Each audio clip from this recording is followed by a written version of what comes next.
Hello guys. Ayan, so ipapainit natin itong or ikirog tayo ko na kuma. I-fry ko na lang dito yung baka guys nga nabati. Ayan. So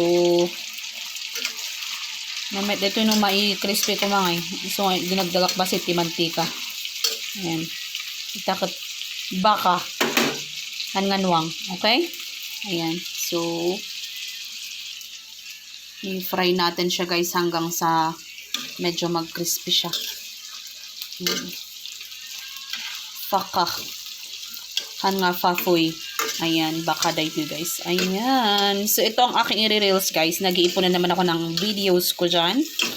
Para meron na naman tayong i-upload. Ayan. So, thank you guys for watching our reels and videos. Ayan. Follow for more. Yung mga hindi ko pa na-follow, ipa-follow ko rin kayo guys. Kasi timing lang din. Okay? Ayan. So, thank you guys for watching. Bye!